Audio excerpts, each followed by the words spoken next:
The aftermath of the Nakba legalizes and formalizes that process that took place during the Nakba, but also continues it, gives it this air of legitimacy, because all of a sudden now these actions of ethnic cleansing and forced expulsion are taking place by a state as opposed to Zionist gangs and militias.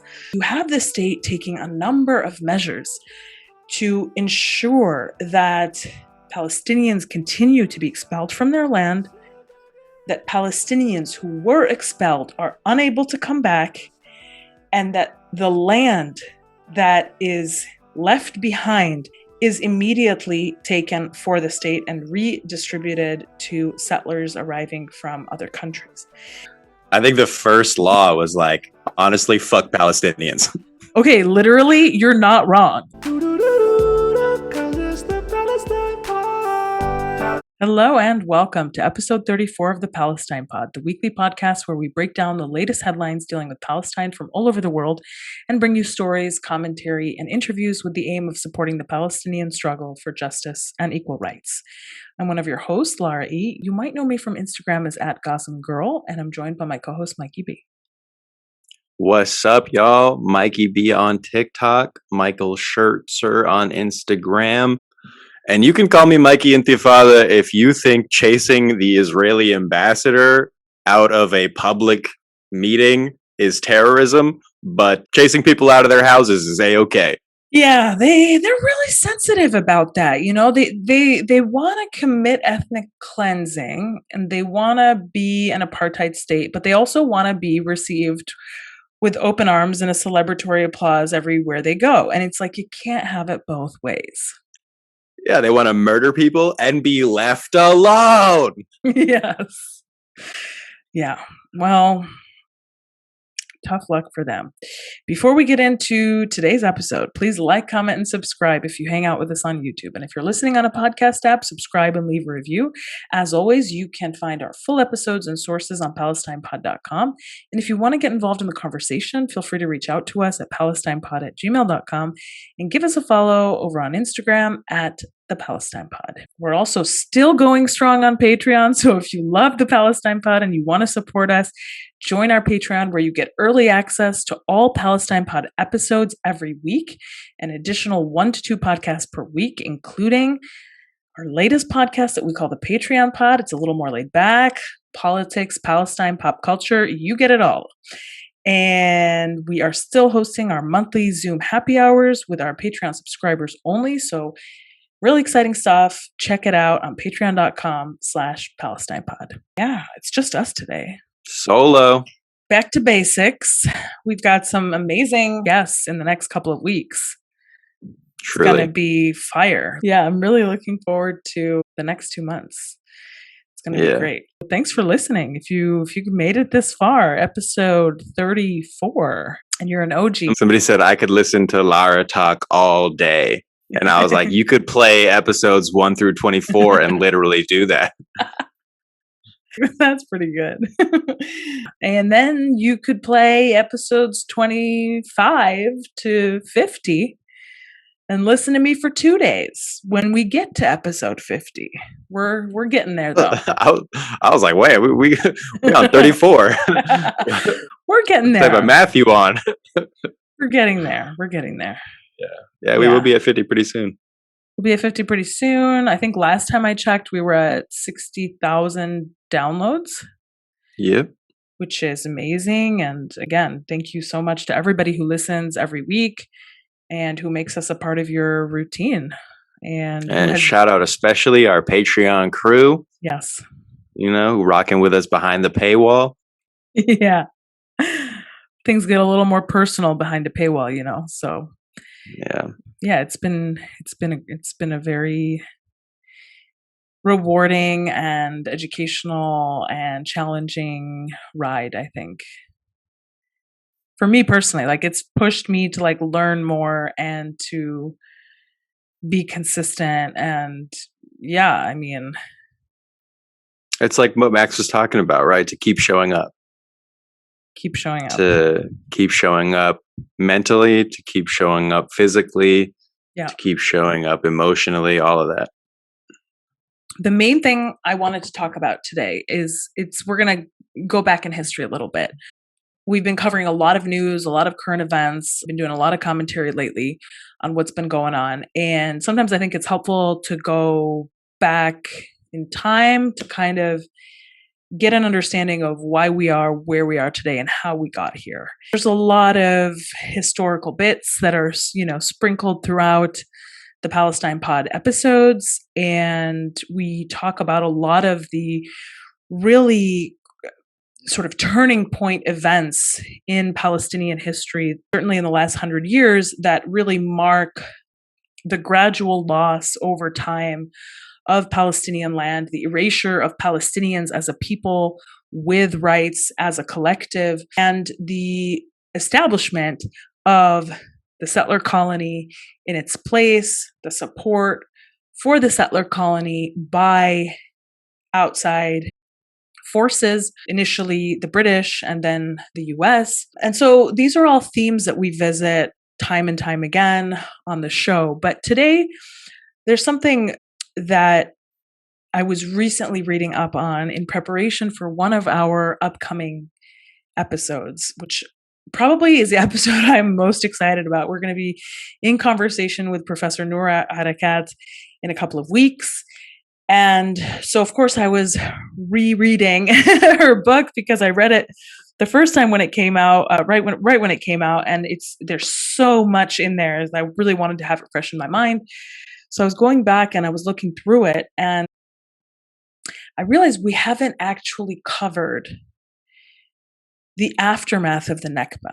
And I think the aftermath of the Nakba is really, really important because while the Nakba is this sort of massive, violent expulsion of the majority of the Palestinian population and the theft of the majority of our land, the aftermath of the Nakba essentially legalizes and formalizes and continues, not only legalizes and formalizes that process that took place during the Nakba, but also continues it, gives it this air of legitimacy, because all of a sudden now these actions of ethnic cleansing and forced expulsion are taking place by a state as opposed to a non-state actor, as opposed to, the Zionist gangs and militias. Not only do you have sort of this colonial violence now being legitimized by the state of Israel, but you have the state taking a number of measures to ensure that Palestinians continue to be expelled from their land, that Palestinians who were expelled are unable to come back, and that the land that is left behind, either by those who get expelled after 1948 or who were expelled during the Nakba, is immediately taken for the state and redistributed to settlers arriving from other countries. And so I really wanted to get a little bit deeper into this theme. It shows us how Israel essentially starts using the law. Basically, it's like the moment in time when Israel starts to pass these discriminatory laws, these laws that treat Palestinians differently than those newly arrived Jewish immigrants, right? And so this is a theme that we will continue to see until today. And this is certainly, this disparity in treatment is the foundation for the apartheid state that we know today. Hey, you think there are any laws on the book that aren't discriminatory? Honestly, no. I think the first law was like, honestly, fuck Palestinians. Okay, literally, you're not wrong. Like literally. Oh, really? Yeah. So well, I just guessed. You know what I mean? Let's get into it. I did just it. guess. I thought, the first thing that they do when they get a piece of paper and a pen is just start trashing y'all. So I figured. So Professor Noura writes, after the 1948 war, an estimated 160,000 native Palestinians who had not fled or been expelled during the war remained either in their homes or internally displaced within the new state. Although they were small in number, they posed an existential and demographic challenge to the Zionist settler sovereignty. So Israel obviously then sought to remove, dispossess, or contain them. And it did that by incorporating the structure of exception into its everyday system of governance, placing them outside the law by racializing their presence as a threat physically, in terms of demographics, and metaphysically, to, for instance, the claim of Jewish temporal and spatial continuity. Jewish temporal, that sounds delicious. Okay. Jewish temporal and spatial continuity. Basically, what she's saying is the new state finds a way to justify the exceptional and distinct treatment under the law of Palestinians under the pretext of emergency. The first time that the Israeli Provisional National Council convened, this was the precursor to the Knesset, they declared a state of emergency. And this is honestly something that we see all the time. Anytime states want to deprive a population of their rights, they just declare a state of emergency, right? We've seen this in France. That is so like them too. It's the first time. Yeah. It's the first time that they're meeting and they're like, guys, it's an emergency. Yes. How about we just ease into it, right? Yeah. How about we just... No, state of emergency day one. Day one, state of emergency. Okay. Very extremely Jewish. So they declare a state of emergency on day one. They adopt what is known as the Defense Emergency Regulations, which are the same emergency provisions that the British had introduced to crush the Great Revolt, which was the Palestinian resistance that took place for a period of time in the 1930s against British colonialism. So they're adopting the same techniques as the British. And basically, they maintained this period of emergency regulations for 17 years after the end of the 1948 hostilities. Okay, so we're talking about a really long emergency. And let's just, reiterate, the reason the British left is because the terrorists like the Stern Gang, the Zionist militias, they were just bombing random civilian outposts and military outposts that the British were occupying, right? They were making it so that the British were like, what are we even doing there? And eventually the British were like, all right, y'all figure it out. Yeah. So here you go. So this is the context we're in. We're in the years after 1948. Israel declares a state of emergency immediately, and then is like, this emergency is going to last for a long time. In parallel, Ben-Gurion commissions a review of military rule to determine when it should end. And the review concludes that military rule was the state's optimal mechanism for preventing the return of Palestinian refugees and for forcibly removing the remaining population concentrations, expropriating their lands and replacing them with Jewish settlers. The forecast is never. Literally. So the idea here is that they were going to regulate the population, the Palestinian population, under this exceptional legal framework that would not be subject to the normal, rules of procedure, and as a result would facilitate a massive population transfer. So we're talking about further forced expulsion in the years after the Nakba by means of the legal system that was applied to Palestinians only. Hey, I don't know. That sounds like a conspiracy to me, like a group of people working in concert to do something illegal or nefarious.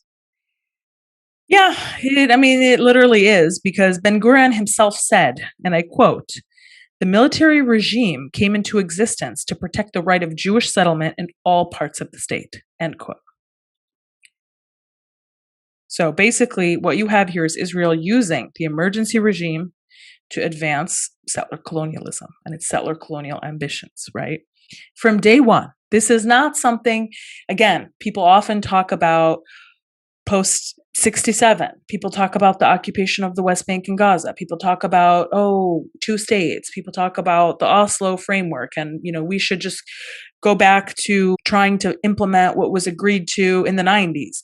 And all of this is garbage, because since day one, they've been on a very clear mission. Their leaders are quoted as saying so that, their aim is to protect the right of Jewish settlement and to make sure the Palestinians are expelled. It actually started before day one, right? Yeah, of course. Because Ben Gurion had incorporated himself into the Ottoman Empire rule of Palestine. He went and studied there. He learned Arabic. He was doing like field research long before the Nakba even started. Yeah, of course. So it even goes back to before day one. And we can, maybe someday we'll do an episode on before day one and we get really deep into that. But I wanted to focus on this particular time period because it's almost like, we talk about the Nakba and then there's like a gap and then we talk about 67. And so I want to fill in that gap. And certainly. Yeah. So Palestine is far more than the military assaults in the years that it happened.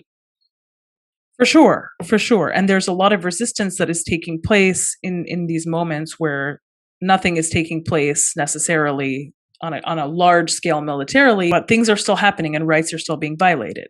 So let's go on. In December 1948, the National Council lays the groundwork for mass Palestinian dispossession with the passage of emergency regulations regarding absentee properties.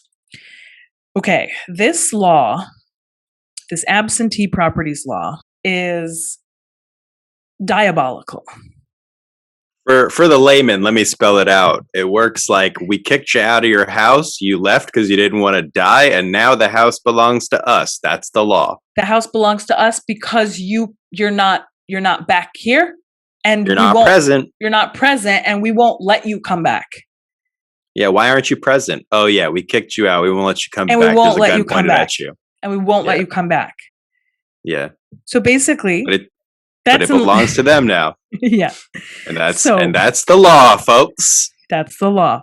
So this legislation authorizes the Israeli government to confiscate land under a temporary framework. It basically marks the beginning of a legal process that would transform all of these Palestinian lands into Israeli lands for Jewish settlement within a span of 12 years. The second phase of this process begins in 1950, so 2 years later, when the government passes a new law making the expropriation of Palestinian lands permanent. So in 1948, they go, yeah, we're doing this absentee properties law thing, but don't worry, it's just temporary. Then 2 years later, they're like, no, actually, you remember that thing from 2 years ago? It's permanent now, So it's like this gradual sort of creeping, theft, right? Kind of a perfect symbol for the occupation itself, right? Where they're like, hey, we won't be here for long. And then 70 years later, it's like, actually, this whole thing is ours now. Yeah, exactly. Oh, man. So who were the absentees, Michael? You just said it. The absentees included approximately 750,000 Palestinian refugees to whom Israel had denied the right of re-entry to claim their lands. They were the people Israel expelled during the Nakba.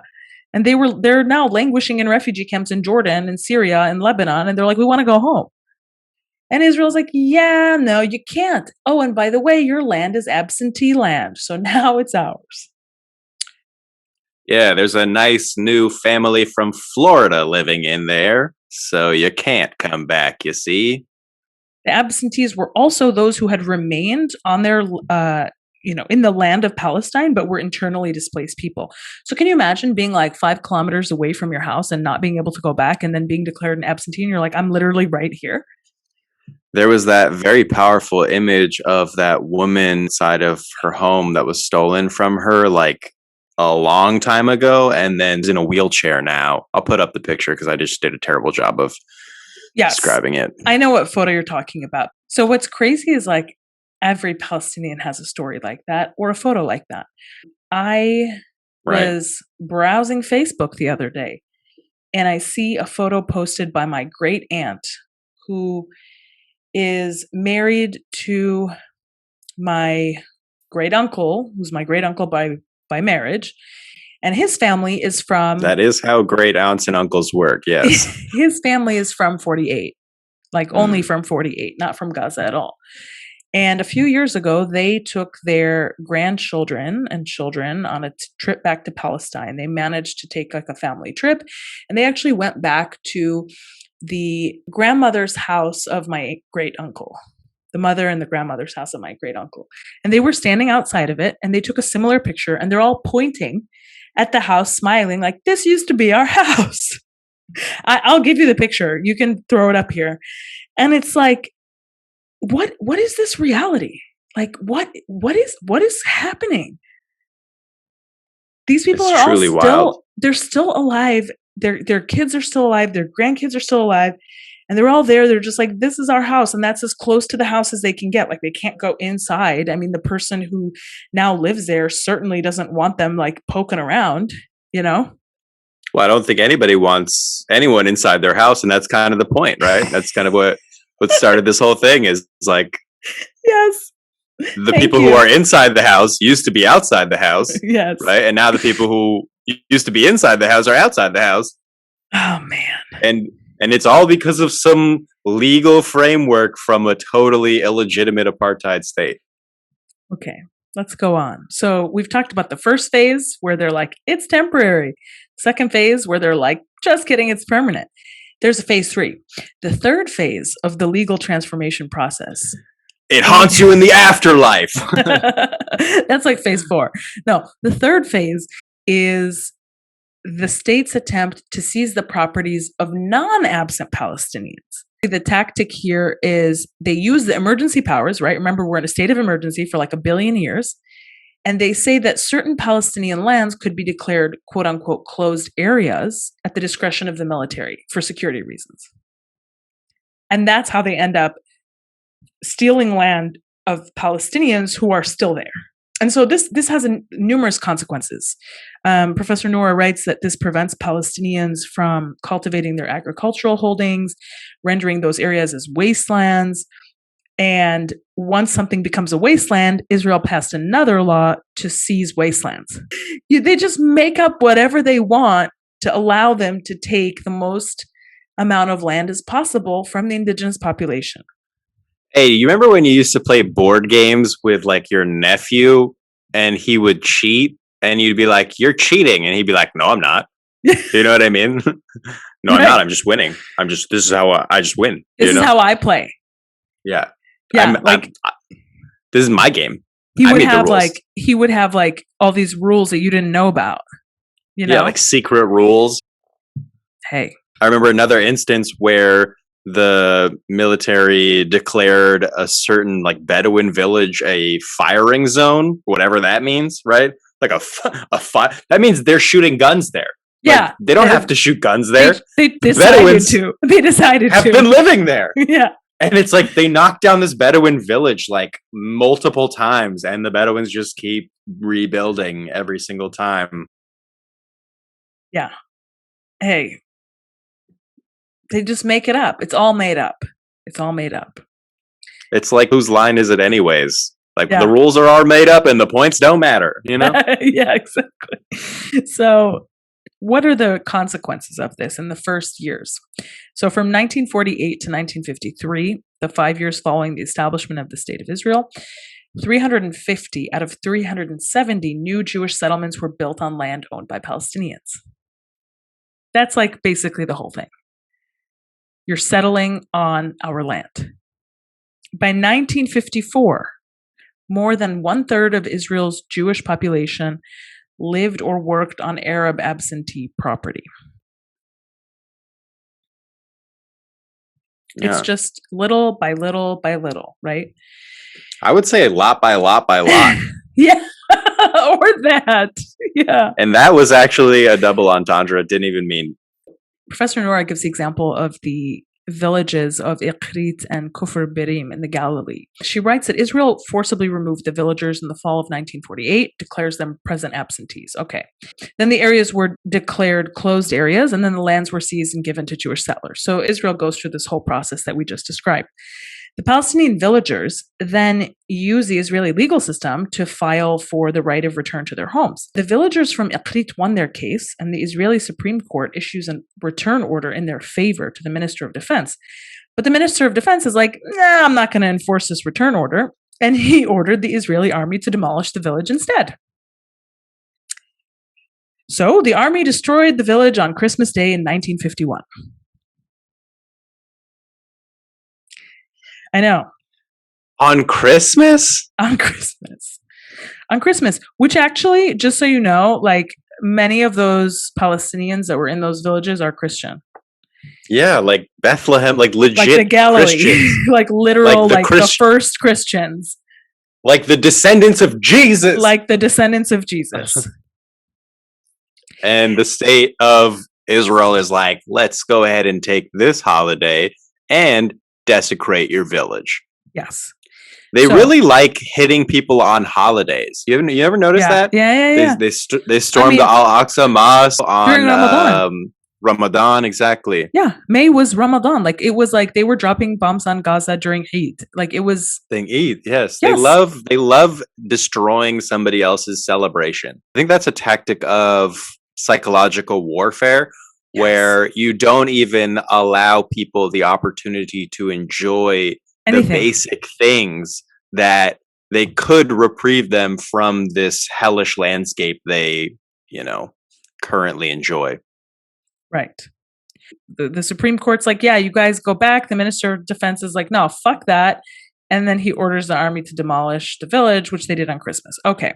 Now. Hey, you know how it is, right? Sometimes you allow people to return. Sometimes you just destroy their entire village. It could go either way. But also, like, the outrageous thing about this is the clear refusal by the Minister of Defense to enforce an Israeli Supreme Court decision.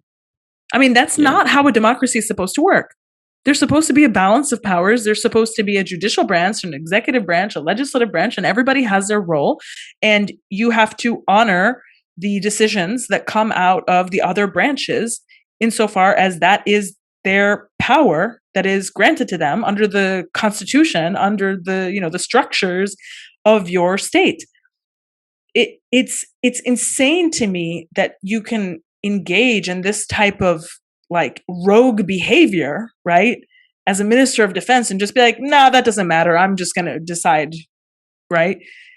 That goes just flagrantly against what the Supreme Court orders. And then there's like, it just doesn't matter. Yeah. The Supreme Court in Israel is like a stop sign in Los Angeles. Pretty much just a suggestion. Okay, so that's what happened to Iqrit. But what happened to Kufr Bir'im? In 1953, their case was still pending before the Supreme Court. While the case was pending, the Israeli army leveled the village in order to prevent the inhabitants from returning. So they're like, we're not even going to let this get to a decision. Like, just level it so that it's totally moot. What are we even talking about here? When Ben-Gurion was asked to comment on the destruction of these two villages, he explained, quote, "These are not the only villagers living a long way from their home villages. We do not want to create a precedent for the repatriation of refugees." End quote. Even though the Israeli Supreme Court had already ruled and created the precedent. Right. He was like, we're not going to honor the precedent. We don't want to create a precedent by honoring the precedent. Right. By honoring the decisions of the law. It's insane. When you read about the specific cases, you feel like it's just this mafia that's using the law to perpetuate injustice and deciding that it can steal people's houses and expel them, and then writing it down on a piece of paper being like, it's the law, I can do it. You know what I mean? Yeah. Insanity. Bob Saget has a really good joke where he's like, men can breastfeed. I read that. Oh. Well, I wrote it down and then I read it. Right. That is Zionism in a nutshell. Yeah. That's Zionism and in a nutshell. Men breastfeeding. Yeah. Yeah. And that. Now we're at the final phase of the land theft process, which takes place in late July 1960, where the Knesset establishes a unified land administration department that successfully dispossesses Palestinians and transfers their property rights to the state. What this legislation does is it prohibits Palestinians from owning, leasing, or working on 97% of the state-held land. So any of the land that wasn't already seized in the absentee properties law, or the third phase where they basically declared certain areas as closed areas for military purposes, any of that leftover land where Palestinians were still on their land, They're like, yeah, now all of that goes to the state except for 3% of the land. These measures, together with a series of other regulations, dispossessed Palestinians of approximately 2 million acres of fertile land without discrimination. So whether they were refugees who had fled or those who remained on the land of Palestine within the 48 borders. So this final phase of land theft by the law essentially formalizes the theft of 97% of the land of 48 from Palestinians. They're not allowed to work on it. They're not allowed to own it. They're not allowed to lease it, leaving Palestinians in 48 with a mere 3% of land. Another thing that I learned was that a few thousand Palestinians actually tried to go back. They actually physically tried to walk back to Palestine from where they were in exile. And in June 1948, the chief of staff by the name of Yigal Yadin gives orders to prevent the return of Palestinian refugees, quote, by every means. So in a span of 12 years, from 1948 and on, an estimated 3,000 to 5,000 Palestinian refugees were killed by Israeli troops along the 1949 armistice lines as they were trying to return back to Palestine. So people who tried to return were actually murdered. Now, that being said, some refugees did manage to return to their homes and their lands. But the new state of Israel considers those returnees, quote unquote, infiltrators, and basically would conduct sweeps of Palestinian villages suspected of harboring these infiltrators. Infiltrators? Yeah. It's like, we talk often about how Zionists are really good at projection. And as I was reading this section, I'm sitting here thinking, like, this is all projection. Like, they are just projecting onto us what they have already done. Like, they're calling us infiltrators. They literally arrived here from Europe. They literally just got here. On boats. And they were like, this house is mine. And stole the houses that people welcomed them into. Palestinians housed Jewish refugees from the Holocaust, and then those same people stole those houses. Yeah. I remember when we had Anwar Hadid on, he was talking about how his father, Muhammad Hadid's family, welcomed Jewish refugees into their home who took their home and made them refugees. I think about that all the time. I think about it all the time, too. How are you going to infiltrate your own house? How do you infiltrate your own house? That's your house. You got the key. You got the deed. It's so weird. You've been living there for generations. Your grandpa probably built it with his bare hands. It's honestly like, as a collective, we've been gaslit for over 70 years. Yeah. Like 3 generations or 4 of Palestinians have been gaslit. Thought we only had oil for 8 nights, but turns out gaslighting for years. Yeah. That's what it feels like. It really feels like we've just been gaslit.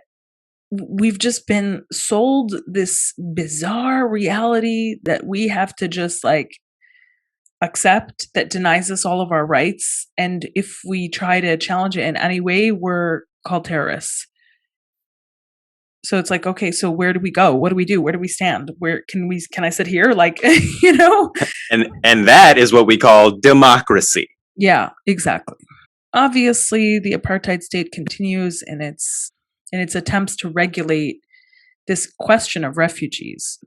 Professor Noura writes that Israel needed a more systematic way to distinguish those Palestinian natives who had never left from the ones who left and returned, aka the infiltrators. And writing numbers on their arm didn't sit well. Yeah, so they were like, well, what are we going to do? Okay, so we're going to use the law again. So what they decided to do would be to extend universal citizenship to all of Israel's inhabitants, because that would immediately mark out the Palestinian infiltrators.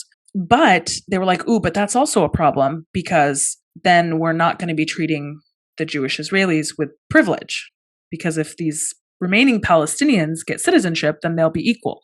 So they're like, okay, so what we're going to do is we're going to pass 2 laws.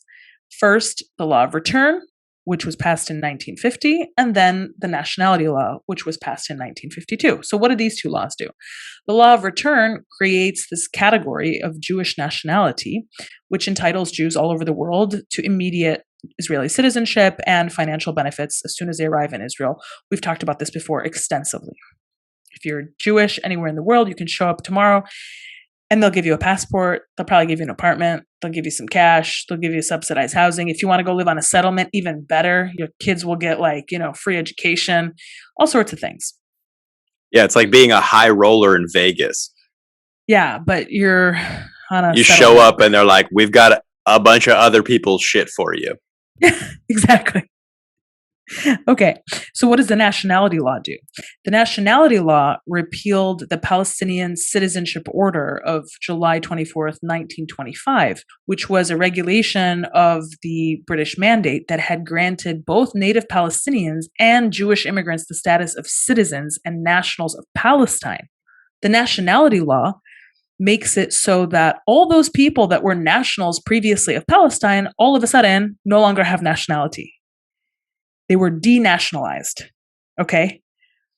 So whereas previously under the British Mandate, the indigenous Palestinians and the Jewish immigrants could obtain and did obtain nationality and citizenship, now we repeal that law, so we make it impossible for Palestinians to get citizenship. And because we have created the Law of Return, we have provided an easy one-stop shop for Jews to get nationality. So now the only people that can get nationality are immigrant Jews. Let's talk about the very narrow category of Palestinians that were allowed to become nationals under the Nationality Law. So under the 1952 Nationality Law, becoming a citizen of Israel was possible only for Palestinians and their descendants who were present in Israel between 1948 and 1952. If you weren't there between 1948 and 1952, aka the majority of the Palestinian population at the time, because they were expelled by the Zionists, then you have no right to nationality. If you somehow manage to remain, if you're a part of the minority of Palestinians who remained on the land from 1948 till 1952, you can apply for nationality under this law. Hey, if there was a shootout in your house and you went outside during the shootout, it's our house now. Exactly. So basically, the Palestinians who could not meet the criteria of the 1952 Nationality Law were rendered stateless. And many of those Palestinians, if not the majority, are stateless until today. My grandparents are part of that. They are alive and they are in Kuwait and they are stateless. They don't have passports. My aunt, same thing. She doesn't have a passport. If you are not born in a place where there is a path to citizenship for stateless people, then you still, as of today, 2021, you don't have a passport. Not because you don't come from someplace, you do, but the state that was set up on your land expressly has discriminatory laws that prevent you from applying for citizenship, whereas other people who are not from that land can come there and get that benefit. Yeah, meanwhile, settlers from all over the world have multiple citizenships. American citizenships. A lot of them do. They got the Israeli passport. Some of them have others as well, like from Europe. You know what I mean? It's like a lot of options for those people. Yeah. You know what's crazy too? The definition of who is Jewish under the Nationality Law is very liberal. Oh, yeah? That's the only liberal law they've got. You're Jewish if you're born of a Jewish mother, or you converted to Judaism and you're not a member of another religion, or you are a child or grandchild of a Jew, the spouse of a Jew, the spouse of a child of a Jew. Hold on. The spouse of a child of a Jew. How does that work? If you ever met a Jew, Hold on. if a Jew ever whispered in your ear, what is the spouse of a child of a Jew? Can we figure that math problem out? Yeah. So the spouse, I'm married. The child, right? Let's work our way back up. I'm married to the child. Phil. Yeah. And Phil is the child of a Jew. Right. So I get to be a Jew in that scenario and get citizenship. Right. Spouse of a child of a Jew. And that's a marriage. That's a marriage triangle. And the spouse of a grandchild of a Jew. Yeah. That's a lot of people. The spouse of a grandchild of Same a Jew. thing. I'm married to Phil, but Phil's grandmother is a Jew. I always joke that all the Palestinian refugees should convert to Judaism en masse. Go back, get our land. I mean, change the laws of Israel. Go back, convert back to Islam and Christianity. That is a legal loophole, and Jews love that. So the Zionists love that. Well, Jews do too. You know what I mean? Yeah. Okay, you can say that. Zionists don't care about legal loopholes. Zionists don't care about the law at all. Eventually, in 1966, the Israeli government lifts the martial law, and they do so because they view the Palestinian population as sufficiently controlled by that point in time. PLL said, "Hold my Molotov." Martial law regime had established a stark native settler binary articulated in security terms. The Palestinian native presence constituted an active frontier of and challenge to Zionist settler sovereignty. And the structure of permanent emergency made Palestinian natives a security threat because of their existence. And so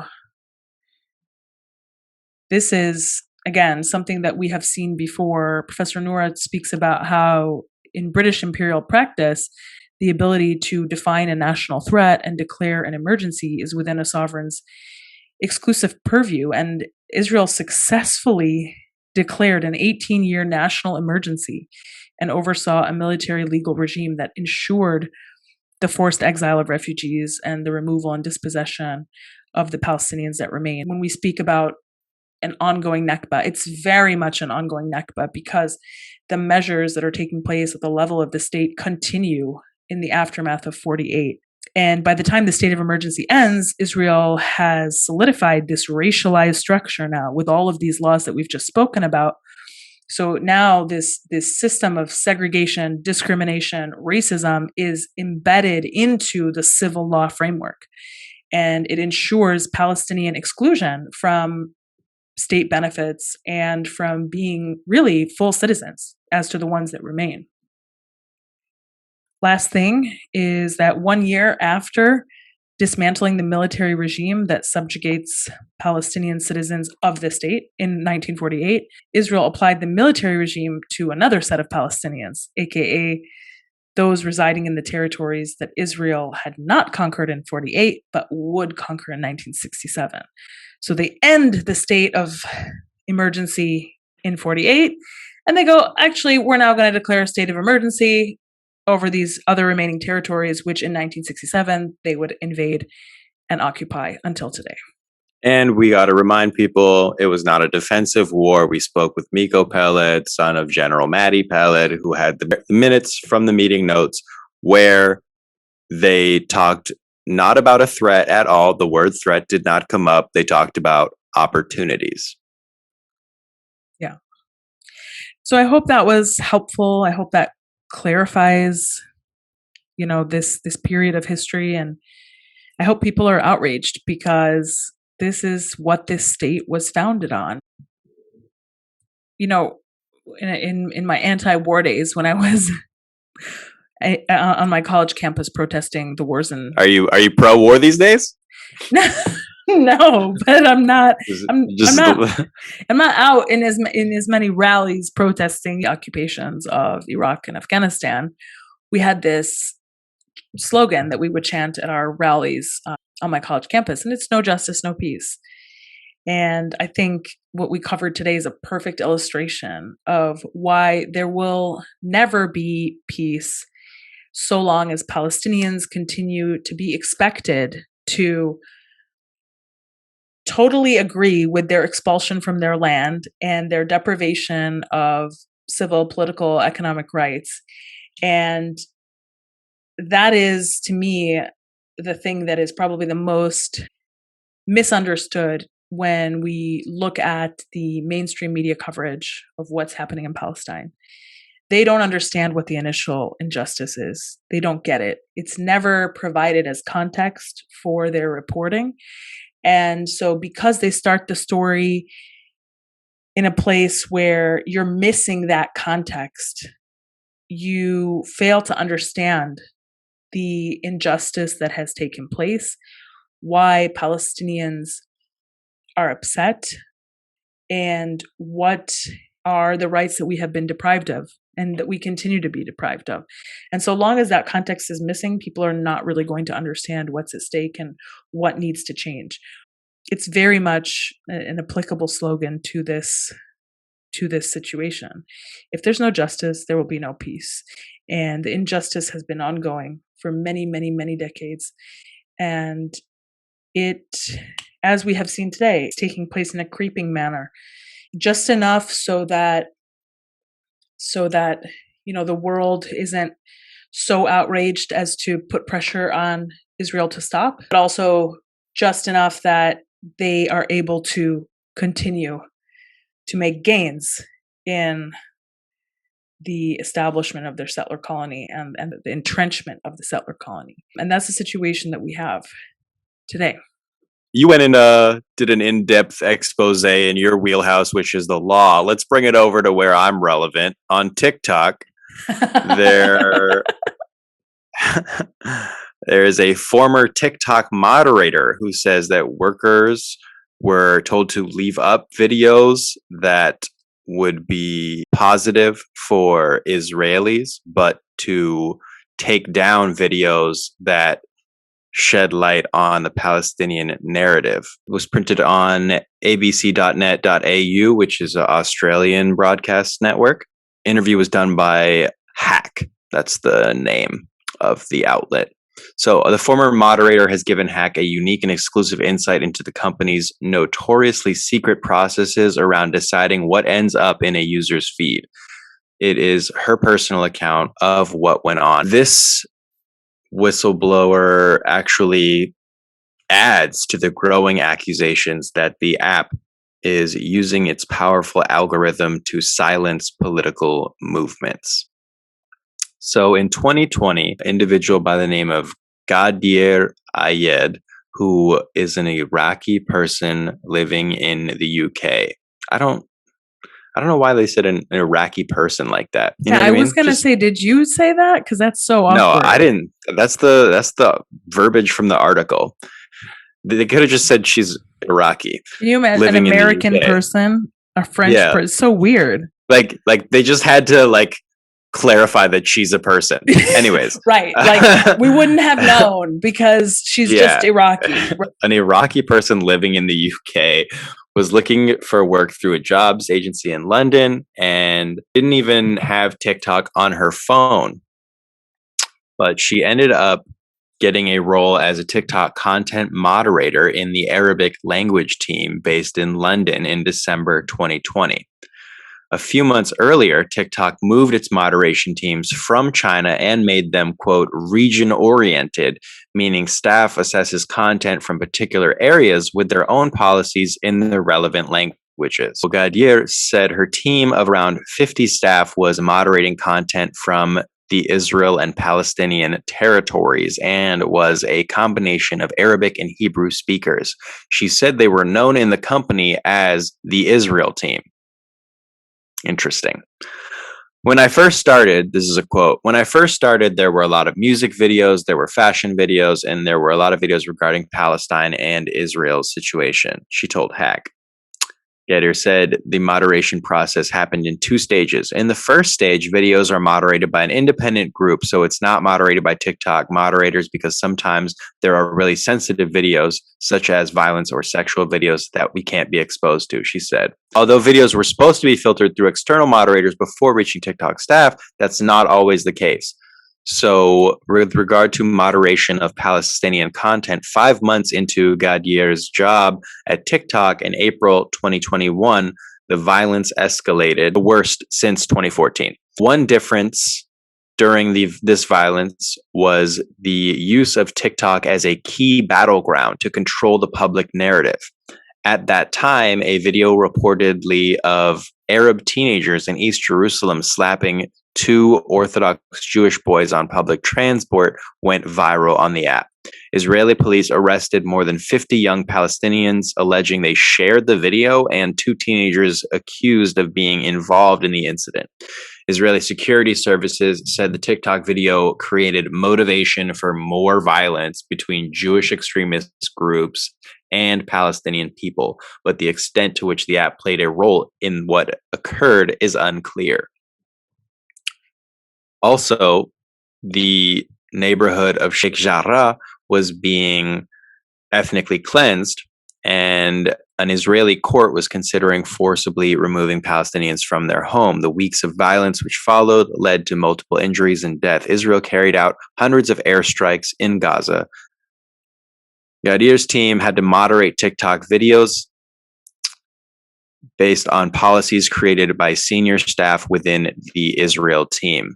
As I said, it was region-based moderation. So, for example, the policies in Europe would be different from those in Palestine. Yadir said her regional team and bosses were predominantly Israelis, even though they were also moderating TikTok videos from Palestine. The advisors, the policymakers were Israelis, and most of the management were Israelis, she said. And none of the Arabs progressed to any senior position at the company in that group. Dr. Bondi K said this could all show TikTok has been facing political pressure to suppress content critical of the state of Israel. In May, Israel's defense minister Benny Gantz asked Facebook and TikTok to remove posts which, he said, might incite violence against the country. She said seniors in her regional team gave moderators a list of banned organizations, and if they came up on TikTok, that video would have to be removed and tagged as terrorism. Several Palestinian resistance groups were on that list, including Hamas and Israeli opposition groups. They all had to be removed, she said. Accounts were being blocked, videos were being removed, just in order to act like there was nothing going on and silence the Palestinian voice. Several influencers on TikTok posted about their videos being taken down, accounts being banned when they post in favor of Palestinians. Rashida Tlaib, the first Palestinian U.S. Congresswoman, also called on TikTok, along with other social media sites, to stop censoring Palestinian political speech. Last year, TikTok apologized for suppressing posts with the hashtag Black Lives Matter and George Floyd after thousands of creators took to the platform to protest about their videos being suppressed or accounts being banned. The Australian Strategic Policy Institute, the ASPI, conducted the first academic investigation into the censorship on TikTok and found hashtags about mass detention of LGBTI and anti-Russian government videos were among those being suppressed. Hack put all these concerns to TikTok, but the company did not answer questions about how Palestinian and Israeli content was moderated. While all of that is happening, Palestinian content is being censored on TikTok, and material favorable to the Zionist state is being promoted. The Jerusalem Post reported on November 6th that a military officer received a certificate from the army for promoting Israel on her TikTok. The army is handing out like participation certificates in TikTok. You know, it's interesting. Let me just really quickly. Yeah. They recruit influencers from all over the world to come and do like army TikToks. Basically, there's a specific like subsection of girls in the army who don't actually do any army work. They just post TikToks in uniform, basically. Makes sense. This particular account that got this military officer an award had amassed 1.7 million followers, which was more than the IDF spokesperson or the prime minister. Sergeant Yael Derry, military police officer, received this unique certificate of appreciation for promoting Israel and the Israeli army to her 1.7 million followers on TikTok. She uploaded many videos throughout her military service. Some of them depicted her day-to-day training and tasks, while others showed her answering her followers' questions, usually those based on strong anti-Israel sentiment. In one video, she is seen dancing with fellow soldiers while a sentence appears. Questions we get when people hear we are in the Israeli army. The first question is, how many children did you kill today? She answers, 0. We are actually saving them. Joseph Goebbels would be very proud. A different video begins with the heading, Things People Tell Us When They Hear That We Are in the Israeli Army. These include, my grandmother is older than your country, to which she replies, but still, we have a country. Massive slam dunk. Yeah, what is that? Another comment that she has received was, Israel brings models in uniform to join its army. You are not real soldiers. To which she answers, we models? No. 1.7 million followers. We models? No. Another question she has received, what is it like to live in a stolen country? She replied, I don't know, you tell me. You know what Zionism is like? Zionism is like, I know you are, but what am I? Like if Zionism had to be like if Zionism had to be like a childhood insult, that's the one that it is. Are you forced to be in the army? To which she replied, no, we are defending our country. Anyway, so her senior From what? Yeah, I don't Children? know. Her senior in the army awarded her with a certificate, which was the first of its kind. The first of its kind in the army. And he said, I think you did a great service to the military, and this is an opportunity to thank you for this. The certificate noted her contribution to the strengthening and the improvement of the reputation of the military. There you have it, folks. Propaganda. When we say that they are going hard on TikTok, we are not like, this is not just like our opinion. They are literally hard handing out everywhere. Awards. They're literally handing out awards. They love competing for prizes, you know. So. Right. So there you have it. Certificate of appreciation for promoting us, the apartheid state. Yeah, just another piece of paper they printed that means nothing. But that they said means something. They're like, this TikTok award is the legal basis for why you can't come back to your house.